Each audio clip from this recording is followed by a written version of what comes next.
YouTube starts. Sounds good.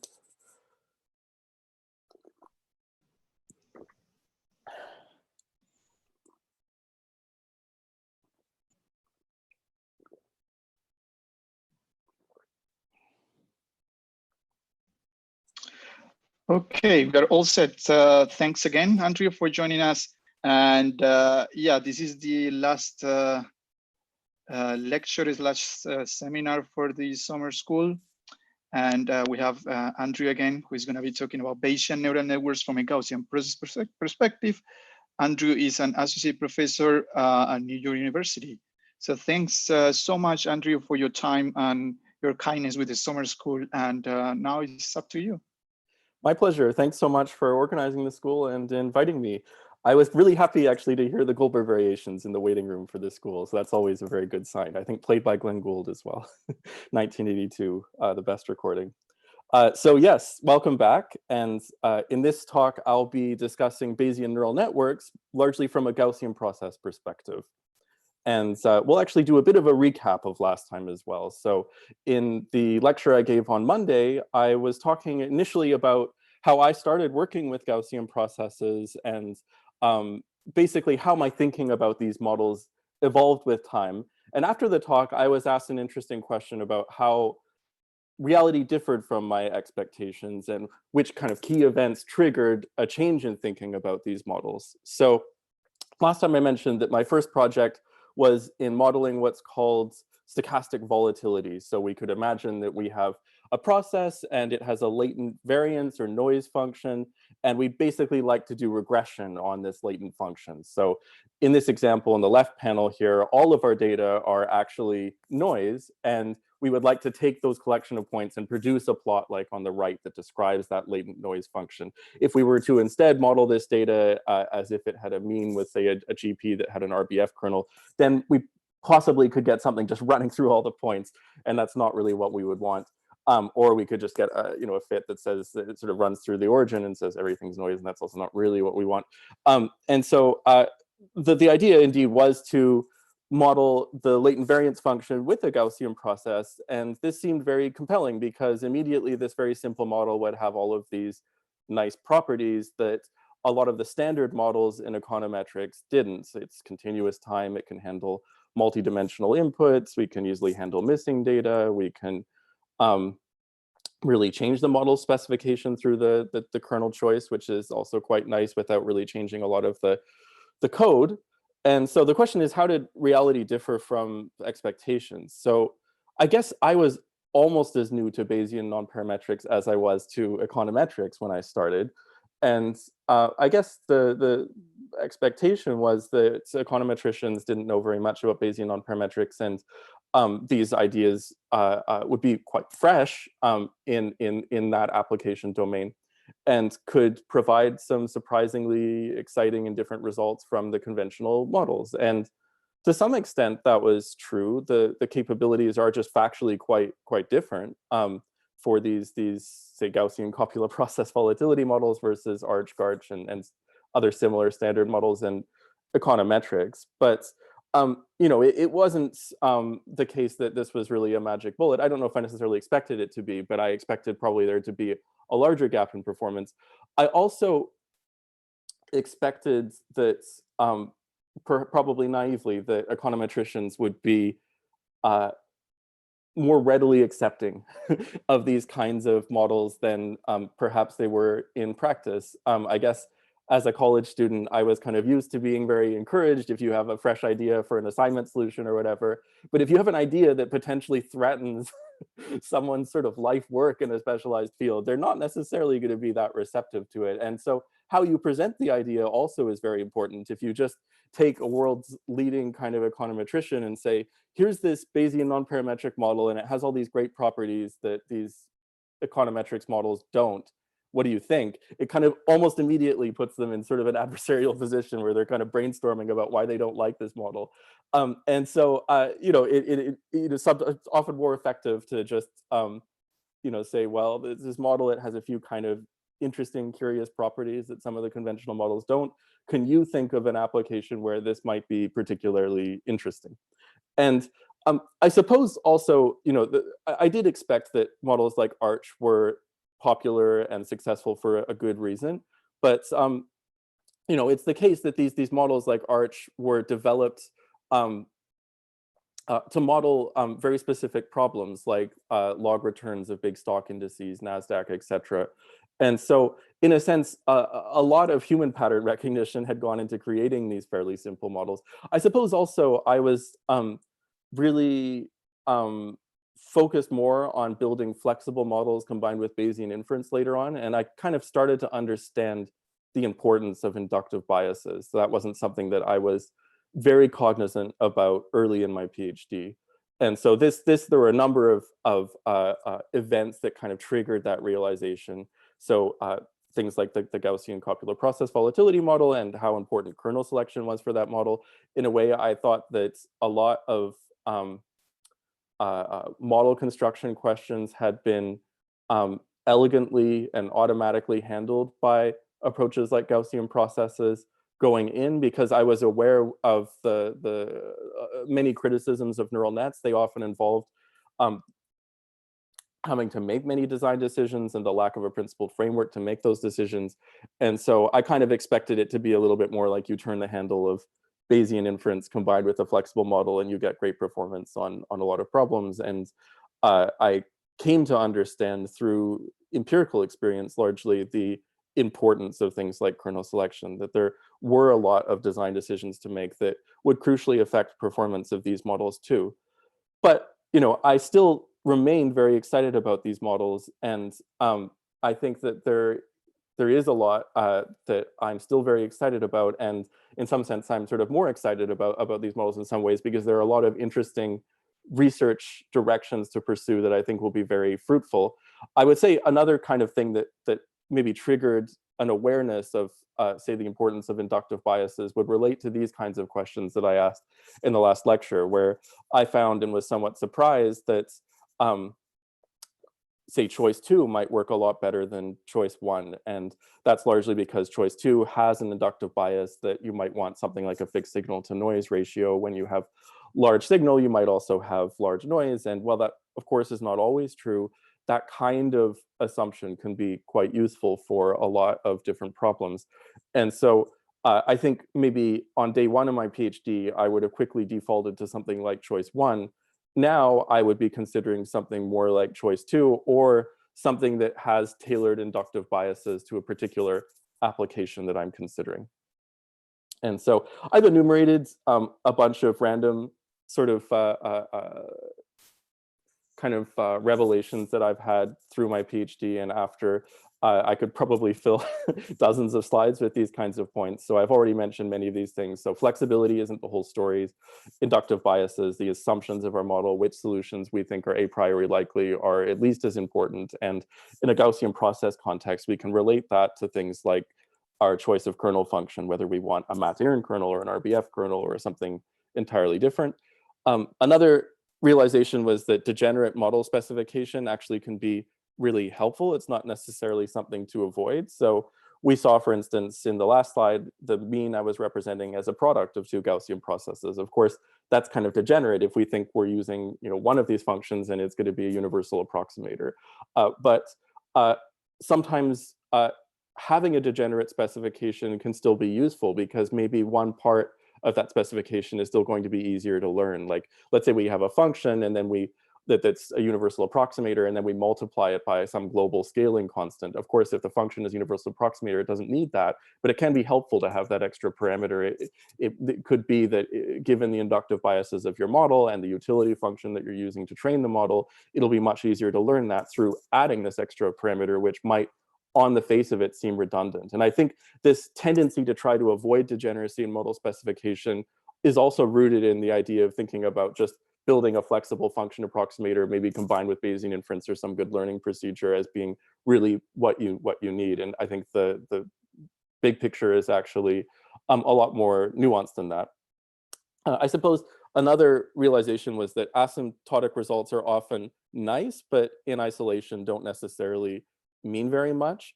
Things like rates of convergence or even intuitions about non-asymptotic behavior are often more meaningful and practically useful. So an example of that could be in thinking about the flexibility of a density estimator. So it's true that point masses, for example, are dense in the set of distributions. If you have an unbounded number of point masses, you can approximate any density function.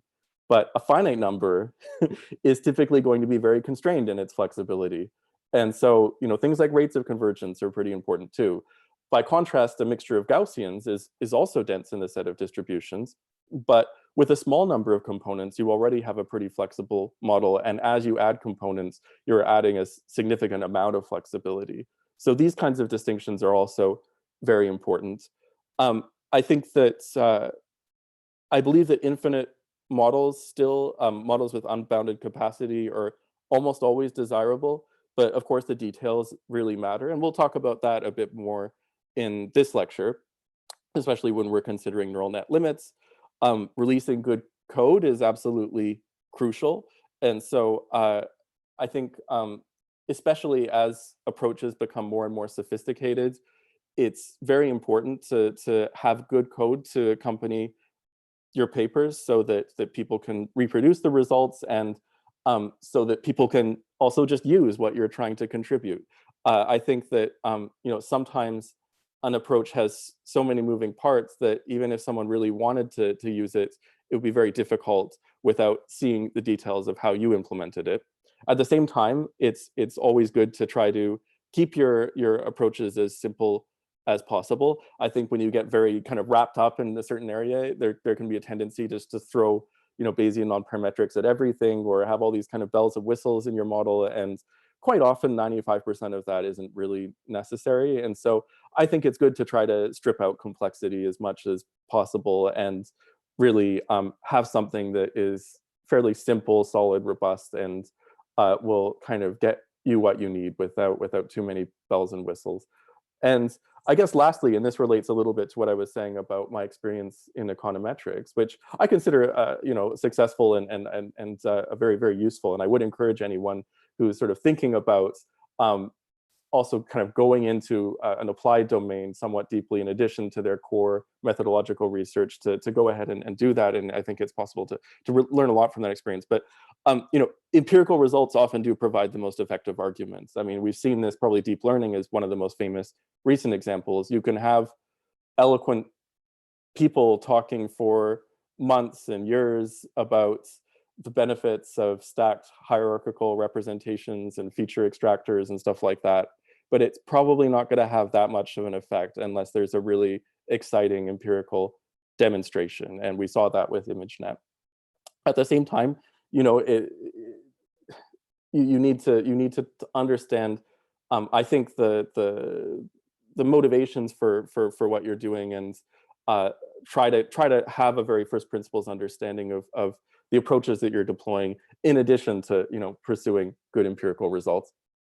And sometimes if your audience is very adversarial, then empirical result, they have some kind of confirmation bias, then empirical results might even just strengthen their opposition, which is unfortunate. But I still think it's one of the most effective ways to try to make an argument for a method that you really believe in. Okay, so I'm going to start this second lecture with one of my favorite questions these days. We'll imagine we have some airline passenger numbers indexed by time, and we're going to want to make predictions into the future, in this case, say up to 1961. And we'll consider three different modeling choices: a linear function, a cubic polynomial, and a 10,000th order polynomial. So I'd like you to pause for a minute and think about which model you would use. So feel free to enter it into the chat if that's easy to do. I think we could make a poll if that's what you'd want. Let's do that then.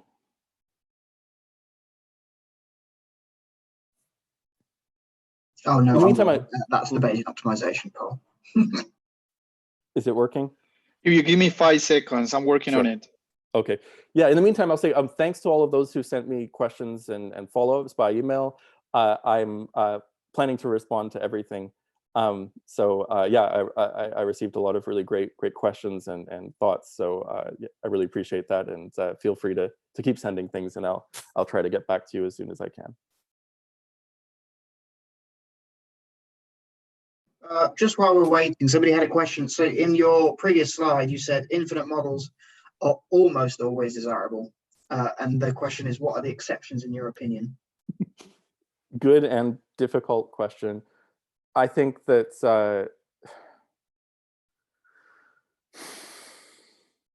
there are a few subtleties to this position.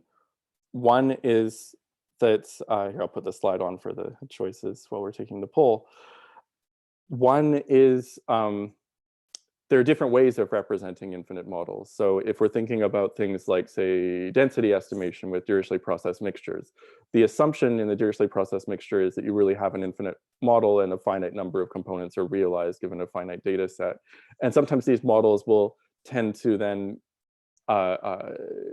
prescribe too many different components as you get lots and lots of data. You could have a different assumption, like that there are a finite but unbounded number of components, and sometimes that might be more appropriate and might not have that kind of behavior. I would say in some cases, there might be some knowledge that there really are a finite number of parameters that you're interested in, and you really want to do inference over those.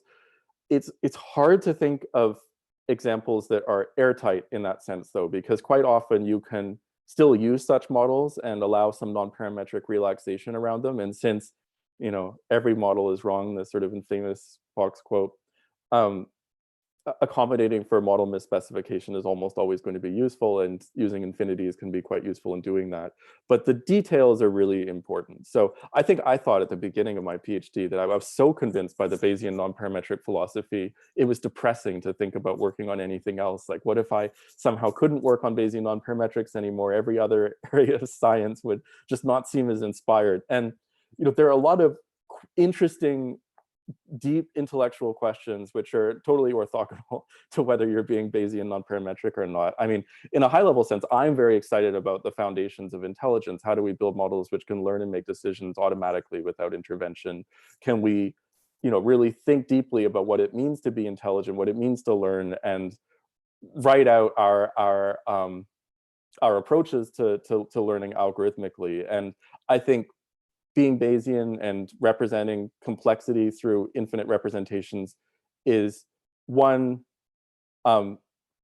important component of that ambition, but it's not everything. So yeah, I mean, I guess somewhat messy answer to a messy question. I mean, it depends a lot on the situation. I think there are situations where you have to be careful about representing infinities, and we'll see a few examples later in the talk. Okay, so poll results are in. 52% like model 1, 30% like model 2, and only 18% like model 3. So in this talk, I'm going to be arguing for model 3. And I think those of us who are using Gaussian processes are implicitly choosing something like model 3, in fact, something even more flexible. And those of us who are using neural nets are often using something like model 3. I mean, it's very normal to use a neural net which has tens of millions of parameters to model problems with just tens of thousands of data points and often achieve very good generalization. And I don't actually think this is too confusing if we embrace the Gaussian process function space perspective of modeling. We don't want to treat parameter counting as a proxy for model complexity.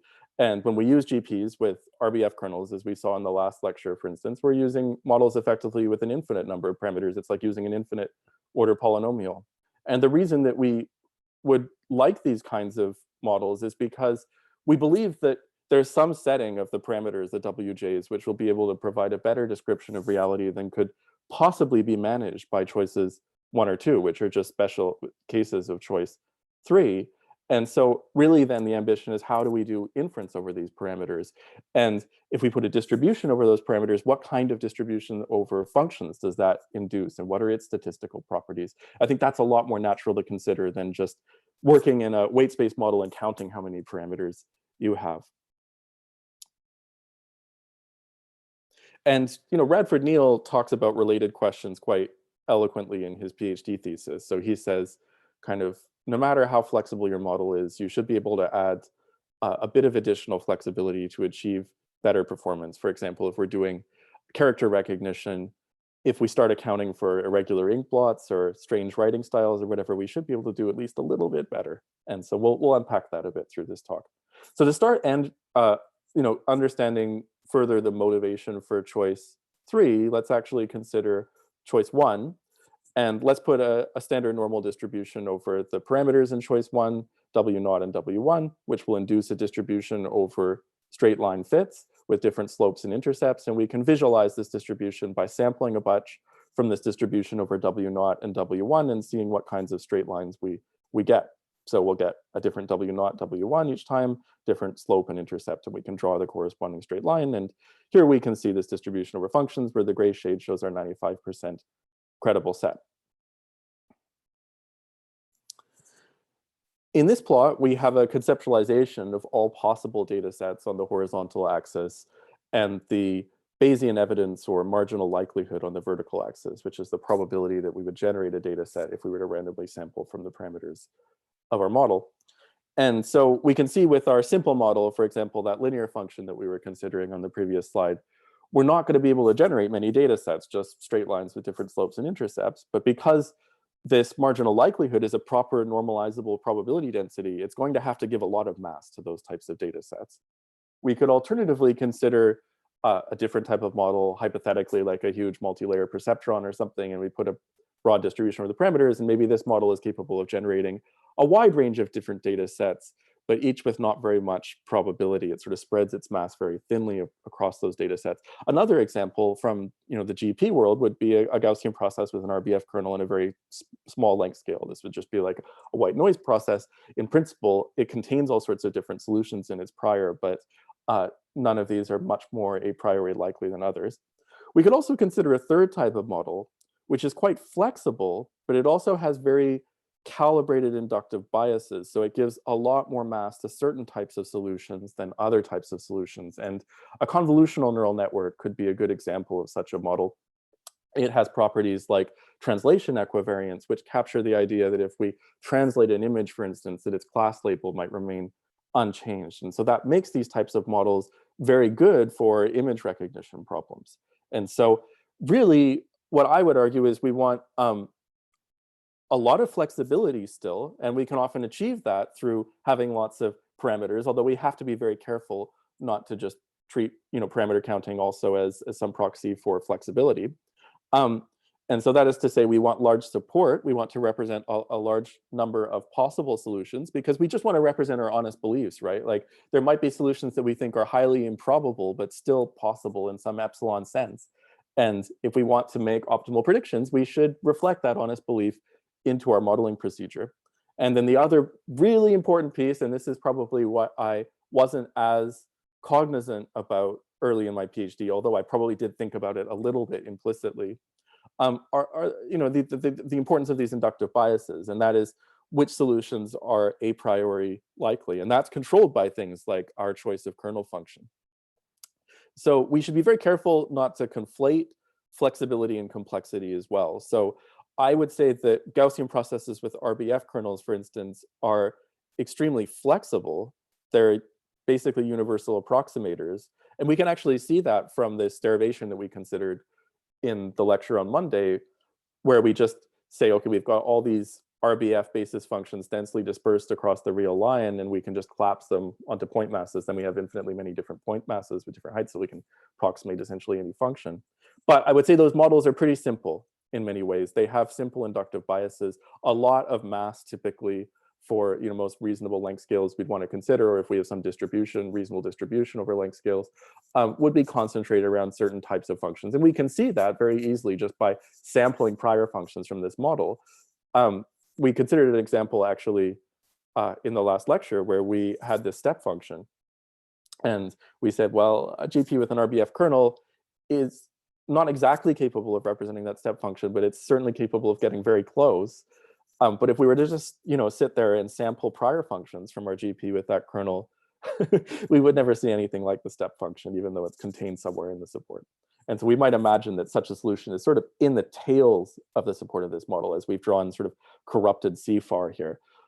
So in this set of figures here, in the first panel on the left, we have the figure from the previous slide.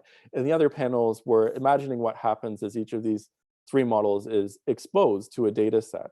So in the green model here, we've cast a very wide net with our support. So somewhere within our support, there's a parameter setting of our model which provides a good description of reality.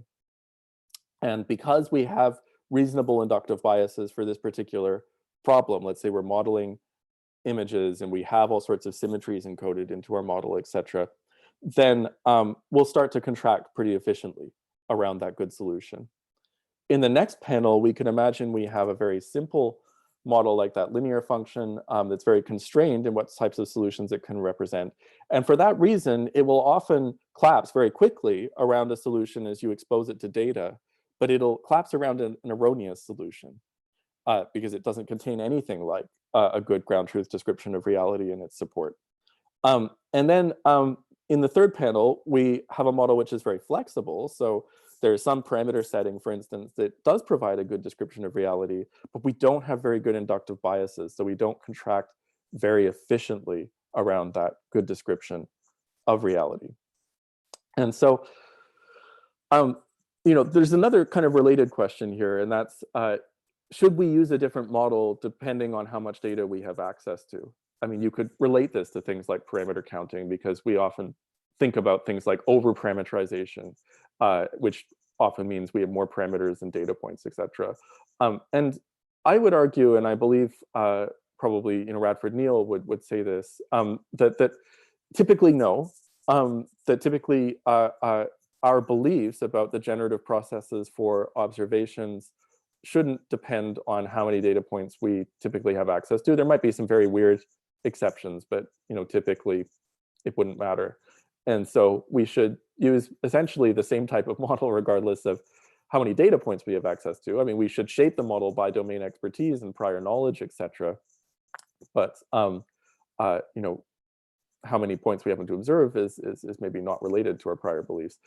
And the counter argument could be that if you don't have very much data, you're probably not going to be too constrained by that data. And so if you have a very inflexible model, you'll at least get something and you'll get constrained. And that could be true, but you'll be erroneously constrained. And I think, David Mackay had some good examples of that in the 1995 review he had on in fact, Bayesian neural networks.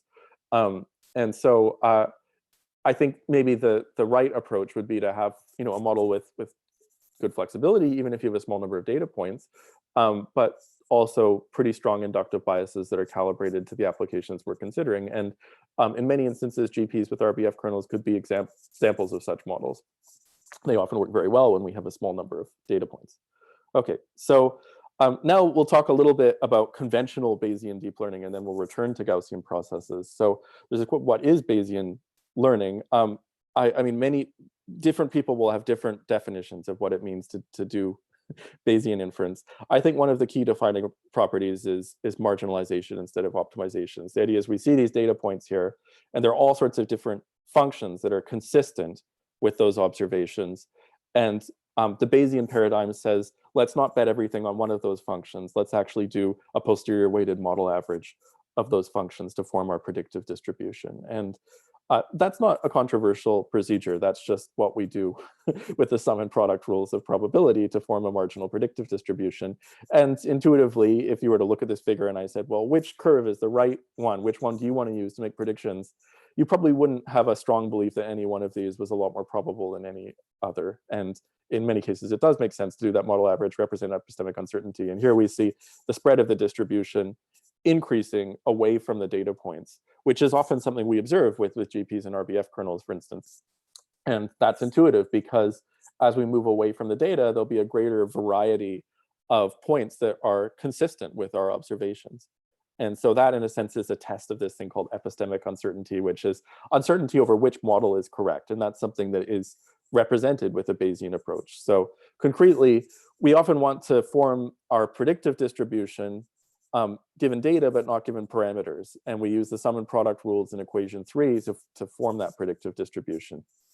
And so we can think of this expression as saying, let's use every possible setting of parameters and weight them by their posterior probabilities. And this represents uncertainty over which model is the correct model for the data.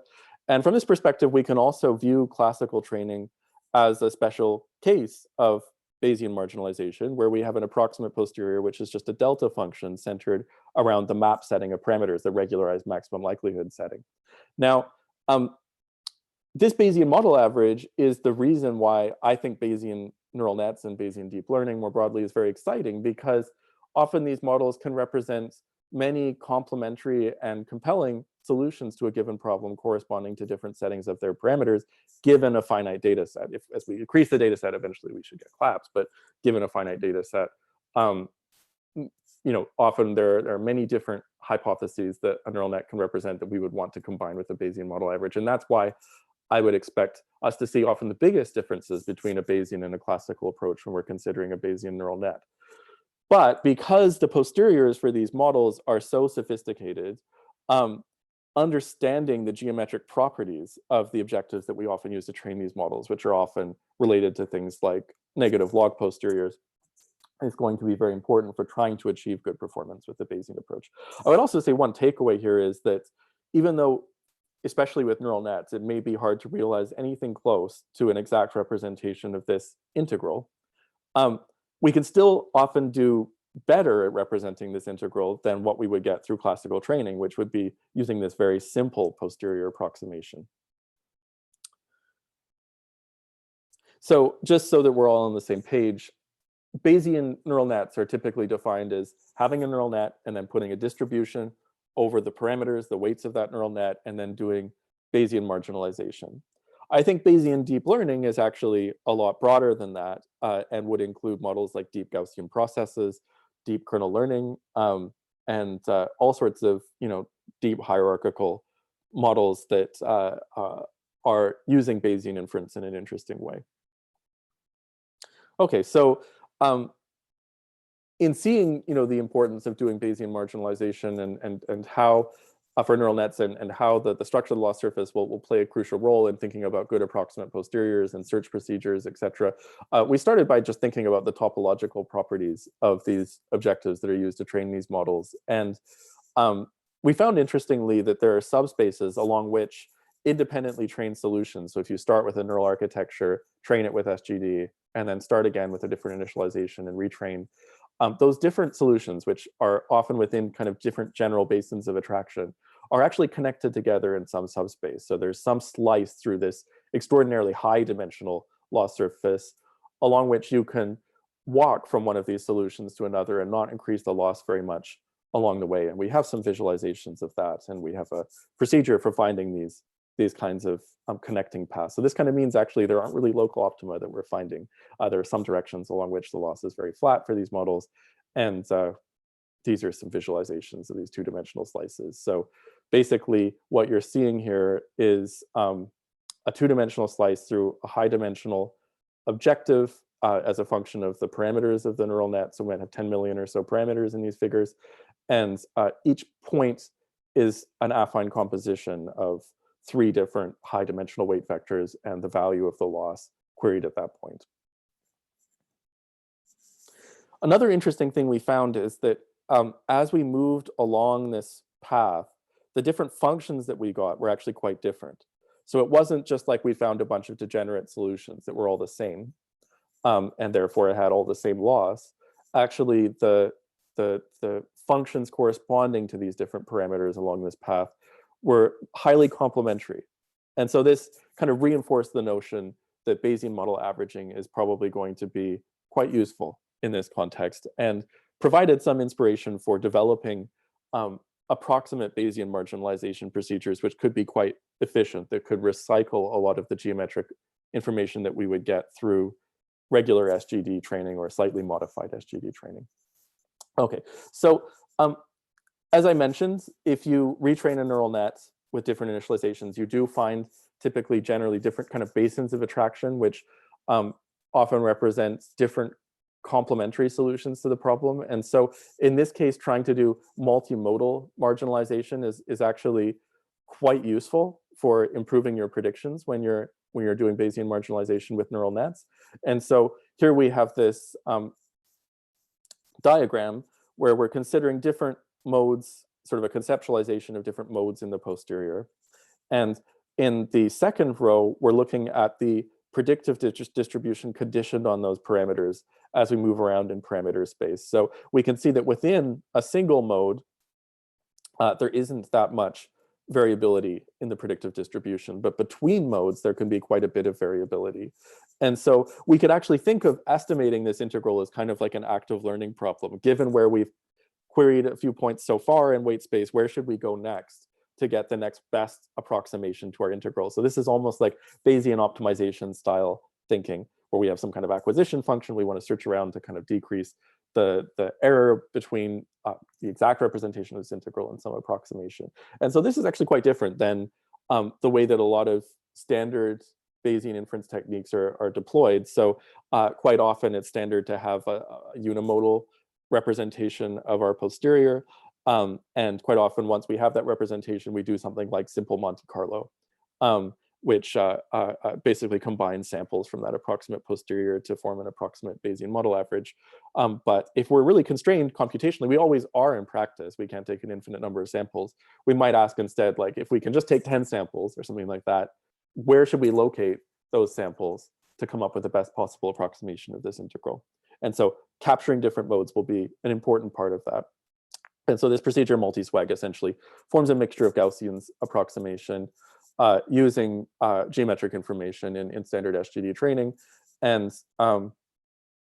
we can see that this often provides sort of a more exhaustive approach to Bayesian marginalization in these models, which is particularly useful either when we have highly corrupted data or when we have a relatively small number of models that we're combining in this model average. So when we have a modern Bayesian neural net with tens of millions of parameters, a forward pass is kind of expensive. And so it's actually nice to try to reduce the number of models that we're considering. And this is a case where actually 10 samples from a posterior,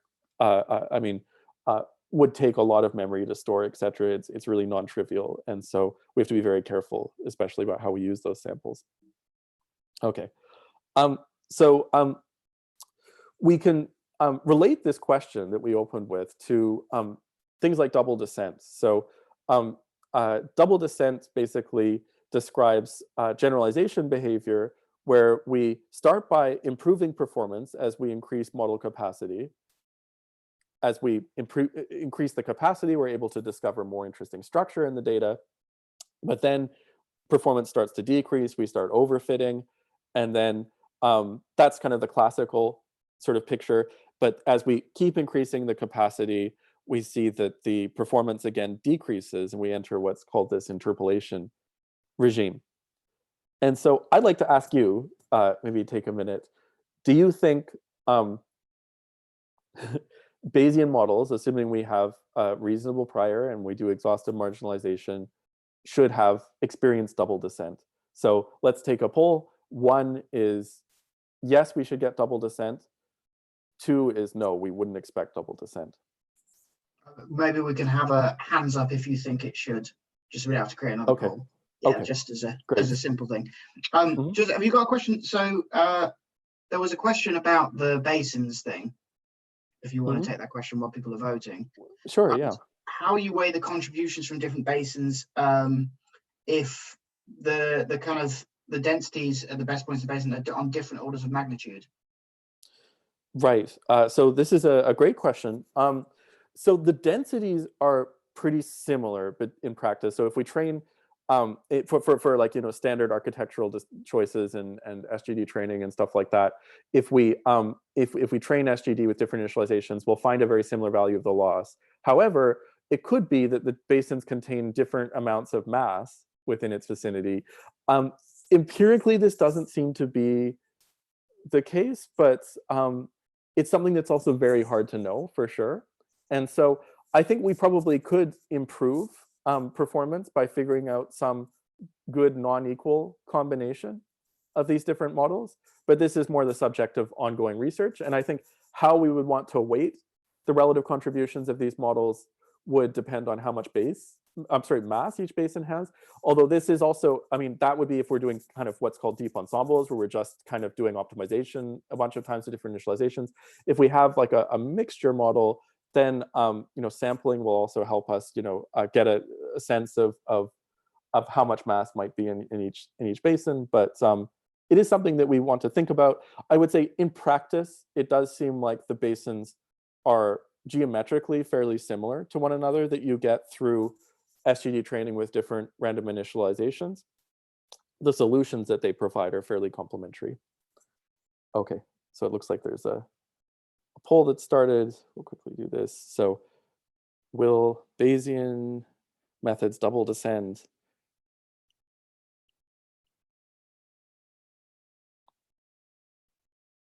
Okay, so about 30% yes, 70% no. So I guess in that opening question, we might think the answer is no if we want to embrace flexibility, because as long as we're being careful about the inductive biases, etc., we might expect performance to monotonically improve with increases in flexibility. So in that sense, we might predict that we wouldn't get double descent if we were doing pretty exhaustive Bayesian marginalization and we had a relatively reasonable prior. And this is something we can check. So with this MultiSWAG procedure where we're doing Bayesian marginalization over multiple basins, we in fact see that performance looks very monotonic with increases in model flexibility. If we use regular SGD training, we see this normal double descent kind of behavior where performance increases and then decreases and then increases again. If we use just single Bayesian marginalization, we see less prominent double descent behavior, but it's still there. It's not like performance isn't monotonic with increases in flexibility. Another thing to note here that's actually pretty interesting is that there are pretty big performance gaps between fully Bayesian or multimodal marginalization versus unimodal marginalization versus regular SGD training. So we go from just below 30% error to just about 45% error. One might wonder also, how do these different approaches compare computationally? I mean, I think it's conceptually interesting that Bayesian marginalization improves performance so much on its own, regardless of computation. But computationally, for example, SWAG and SGD actually take exactly the same training time. And so you're getting that pretty significant performance boost even between SGD and SWAG at the same training time. MultiSWAG requires training a bunch of independent models, and so that increases the training time. But there isn't an obviously better way to use that training time. So one could say, well, could we build a much bigger model or something and get better performance? Well, bigger is kind of a bit vague. Like, I mean, there are lots of ways to make a model bigger, and architecture design is kind of non-trivial, and retraining a bunch of models and ensembling will often be a lot more effective than just taking a ResNet 18 and kind of making it bigger and trying to have those levels of compute match each other. So I think it is quite interesting to see that we get significantly improved performance using Bayesian marginalization here. That would not be true if the different basins were essentially homogeneous and representing the same types of solutions. So this is sort of I think quite a conceptually interesting result.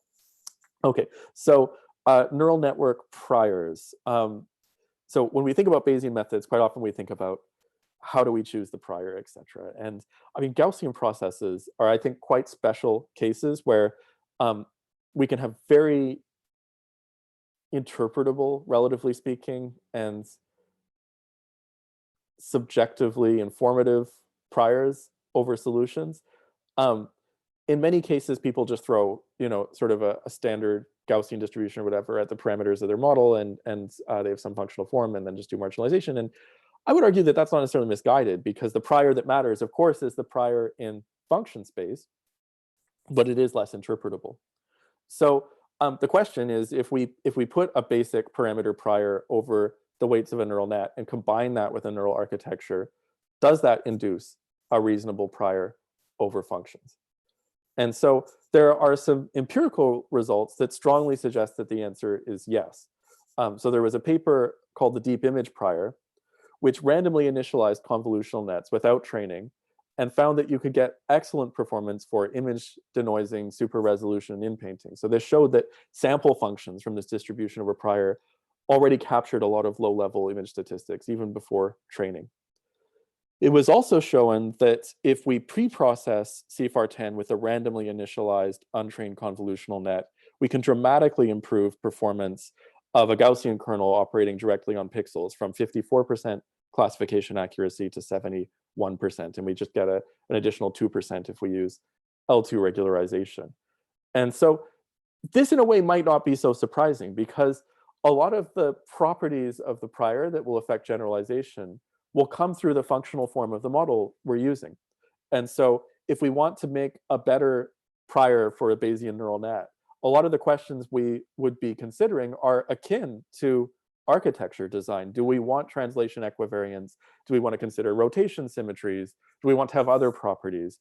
Hierarchical structure, how is that going to manifest? And what kinds of sparsity patterns might we want in the weight? So all of the things that I would think about essentially to create better priors for Bayesian neural nets would amount to architecture design. There are a few things we can do about the distribution over parameters in those architectures that will help, but I think a lot of the heavy lifting is done by the architecture, which makes these results not necessarily so surprising. Now, it has been found in Bayesian deep learning that it can be quite helpful to work with a tempered posterior, where we raise the likelihood to a power 1 over t. So if t is less than 1, this corresponds to a cold posterior, where the posterior distribution is more concentrated around solutions with high likelihood. If t equals 1, we get standard Bayesian inference. And if t is greater than 1, we have so-called warm posteriors, where the prior effect is stronger and posterior collapse is slower. And so there was a paper at ICML that highlighted the result that if we use an N0I distribution over all the weights in a neural net, then cold posteriors will help us achieve better performance than SGD training. But if we have t equals 1, we might even do worse than SGD training. And another result was showing that if we sample from the prior functions induced by having an N0I prior over the weights of the neural net, then the different sample functions will tend to assign most of the data a priori to on CFAR10 to a particular class. So we sort of have this distribution over weights, sample from it, get our neural net, then query our neural net on the CFAR10 test set, and happens that it's saying most of that data is class 6 in this first sample, and then we do that again and it says most of the data is class 9. And so this was presented as kind of problematic and suggestive of model misspecification. And so to investigate this result, it's interesting to consider what happens as we use different values of this signal variance parameter alpha. So when we use alpha equal to root 10, we could reproduce this result where different prior samples tend to assign most of the data, which is evenly distributed across classes, to one class. But as we varied alpha, we found that we quickly got more of a uniform vote between the different classes queried on all the different data points. So it could be that the model was misspecified, setting alpha equals root 10 or alpha equals 1 even, but this is something that's pretty easy to specify correctly. So we could do that through cross-validation, or if we wanted maybe marginal likelihood optimization, you could think of this as like using a Gaussian process with a really wacky signal variance in your kernel, or a wrong a priori length scale or something like that. So, this is something that we can specify very easily. And if we're being really lazy, we can just use what we would normally use for L2 regularization, which is about 0.1 and gets us the uniform vote. Another interesting point to note is when we combine these different samples together, even when alpha equals root 10 in our Bayesian model average, even a priori, we again get kind of a uniform looking predictive distribution. So this misspecification isn't actually hurting our predictions.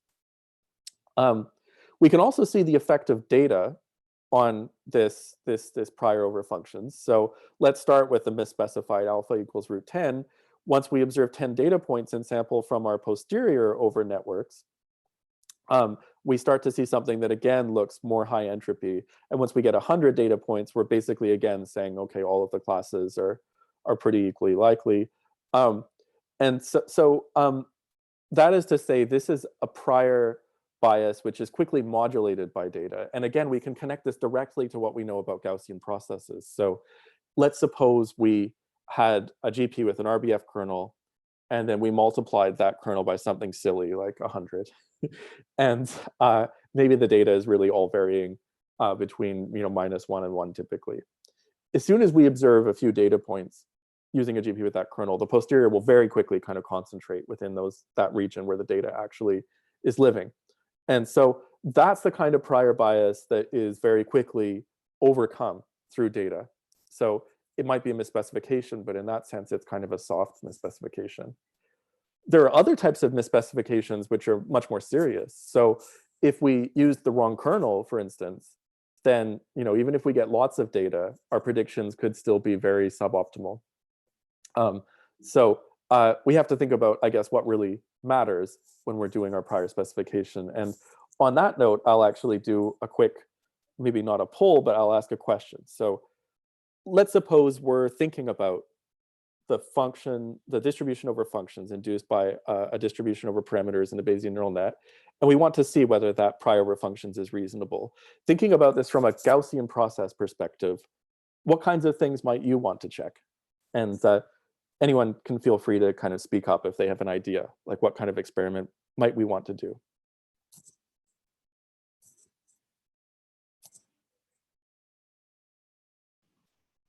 So you can raise your hand and we will unmute you, or you can write something on the Q&A.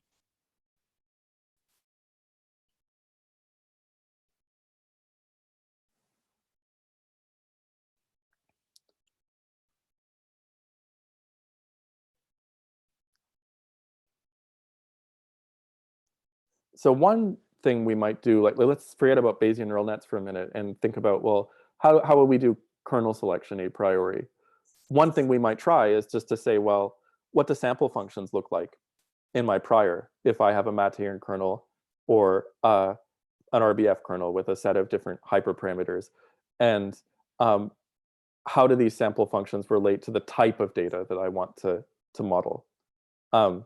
So one thing we could do is to try to visualize sample functions.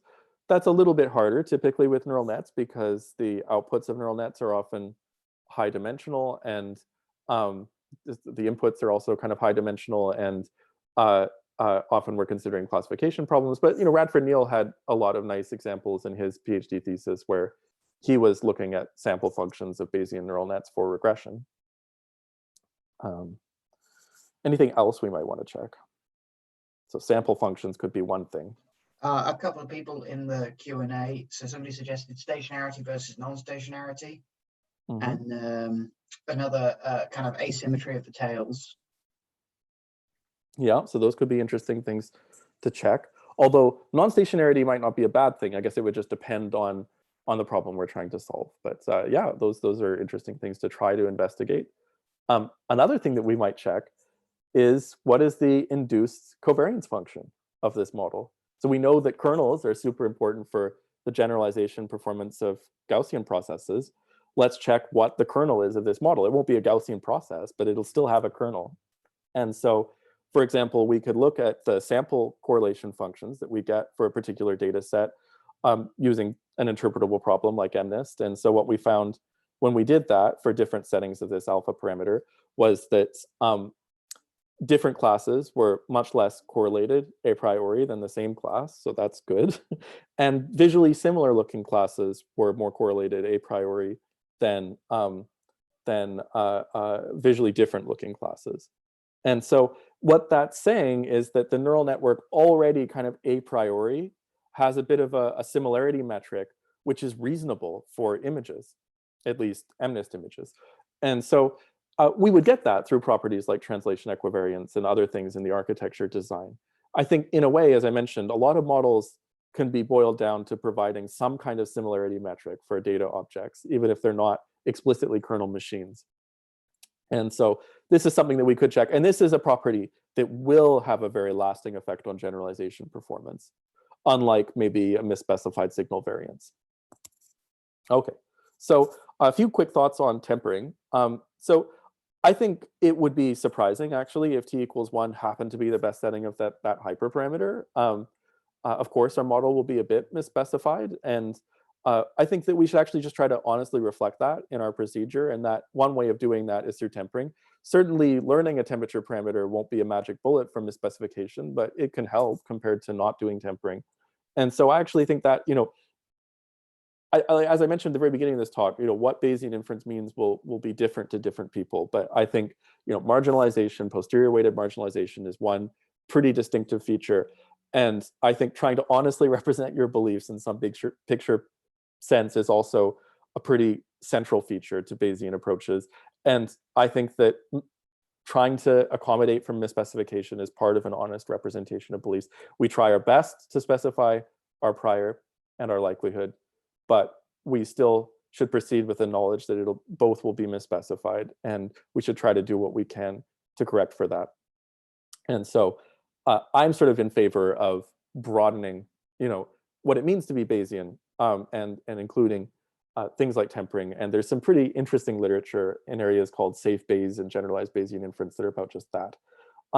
And we can also, think about things like tempering from, again, the GP perspective. So if we have a GP regression model and we raise the likelihood to a power, that's sort of like modulating the noise. I mean, it's not exactly the same, but it's very similar to modulating the noise of our model. And so we're already learning things about the likelihood, like what kind of noise we want. And I think conceptually, learning things like tempering parameters is very similar to learning other properties of the likelihood, like noise variance, which is totally uncontroversial.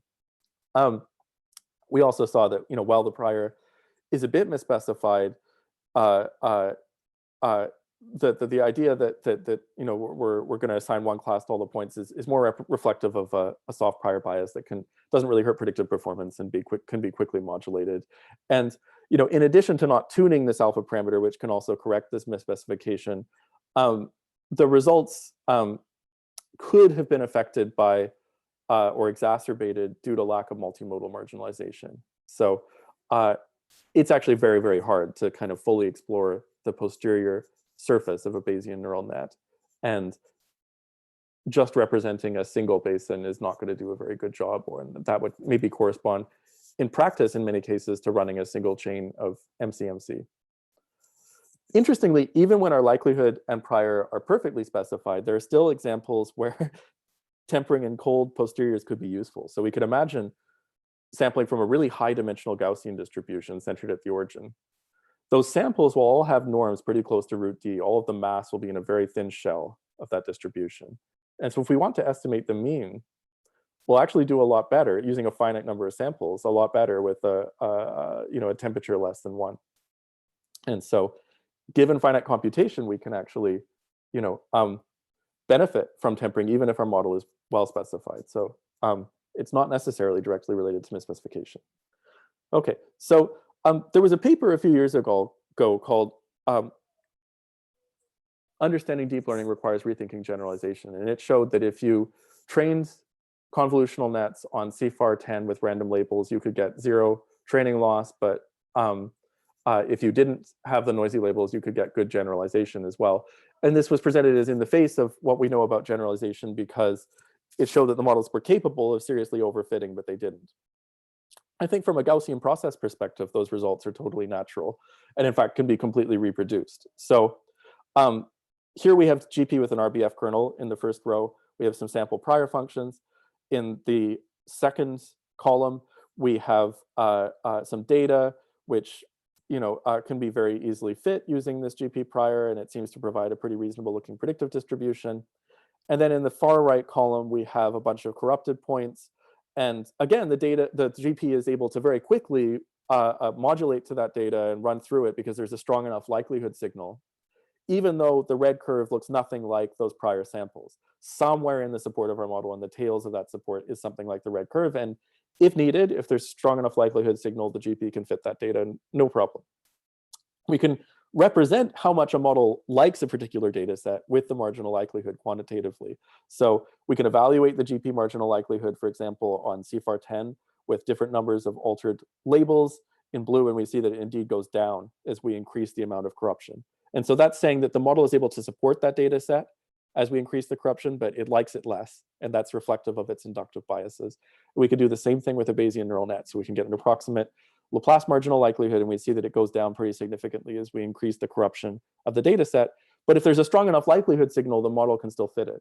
So these results are actually entirely compatible with a probabilistic perspective of generalization, where we might have something like corrupted CFAR in the tails of our support, whereas we have more reasonable data sets contained where our model has a lot of mass.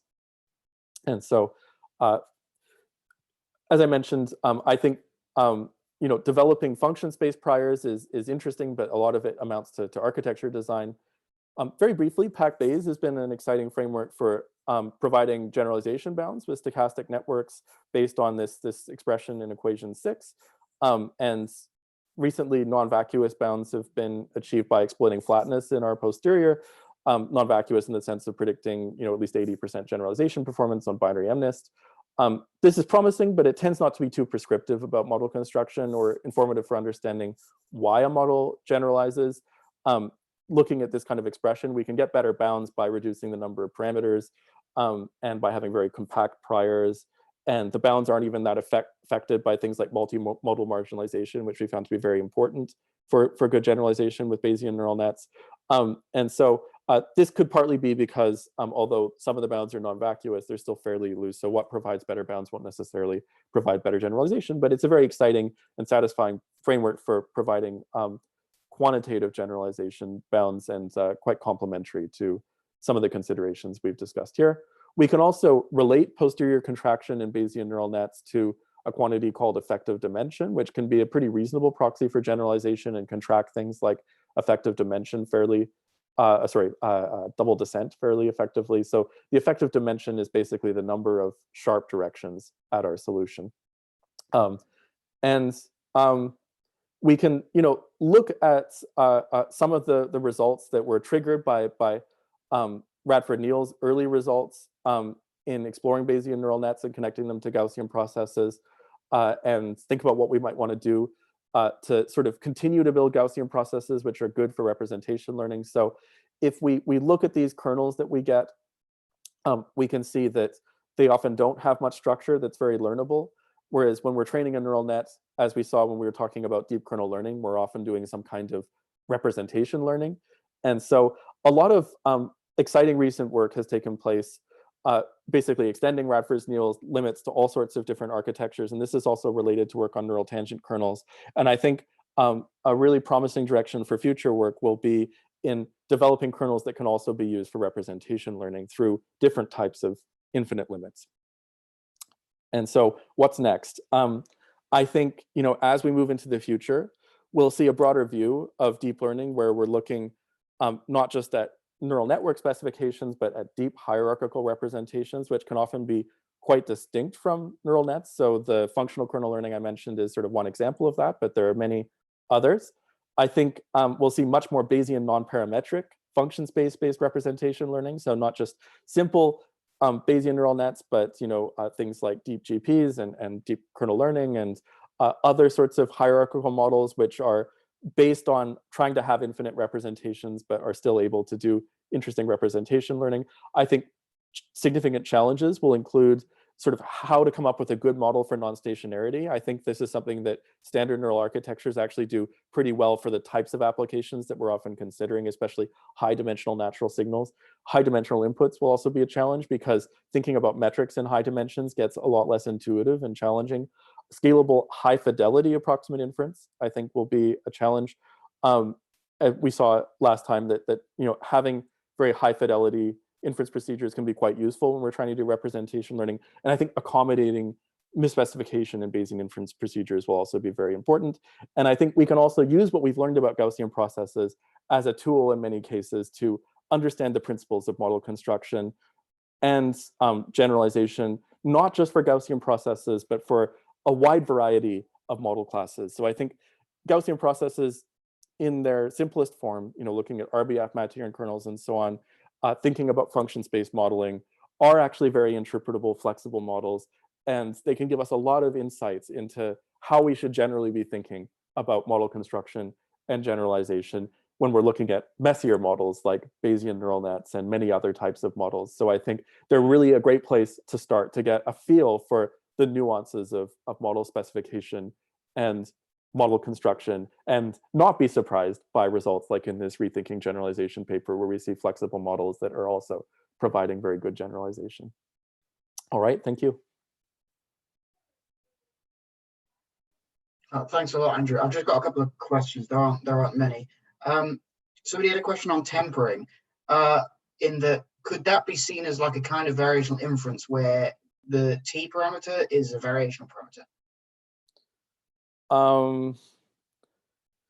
Right. So there actually is tempering that is used in variational inference. Not always, but quite often, where one of the terms in the elbow is scaled, and that has been found to be useful. So I'd be happy to provide some pointers to that work offline. So certainly tempering has been found to be useful in variational inference, and is kind of included in that paradigm in many cases. And somebody has a question on GPyTorch future. The future of GPyTorch. Yeah. I mean, I think we're excited to continue implementing new models as they're developed. I mean, GPyTorch really embraces a sort of a Krylov subspace approach to scalable inference, which can be high fidelity and can benefit a lot through GPU parallelization. And so I think this is actually very amenable to representation learning with Gaussian processes. I think it's exciting to be building this library as a community, and so the future will largely be determined also by what kinds of issues people are posting on the repo and feature requests and what kinds of things they want to implement. So it's kind of growing organically. I think that we'll probably see it has good support for structured kernel interpolation, also known as SKI, also known as KISS-GP, and I think we'll see a lot of additional interpolation strategies that are being added to this repo. I think also there's this library BowTorch, which uses GPyTorch for Bayesian optimization, and so that's being very actively developed. And I think there's kind of a good synergy between those packages. So we might actually expect other packages to be developed that use GPyTorch as a dependency, maybe for things like scalable, probabilistic, model-based reinforcement learning, PILCO, and other sorts of related ideas. Thanks a lot. I think if anyone else has any other questions, they can probably get in touch with you directly, just because we're a bit out of time. Okay. Great. Okay, Andrew, thanks again for joining us. And as I said before, this is the last lecture/seminar for the Gaussian Process Summer School. Thank you very much to everybody that joined and stay with us for the 3 days. And tomorrow we're going to have a workshop. And sort of the difference with the summer school is that the talks are going to be more sort of research oriented, kind of sort of a state-of-the-art methods in causality and meeting sort of probabilistic models, whereas the talks we have seen in the summer school were more sort of tutorials, introductory to the different themes. So obviously we encourage you to attend the workshop. We're hoping that the first talk is going to do an introduction to causality if you don't know anything about it. And that's pretty much it for the summer school. So we'll see you all tomorrow for the workshop. Thanks everybody. Thank you, Will, for handling the questions.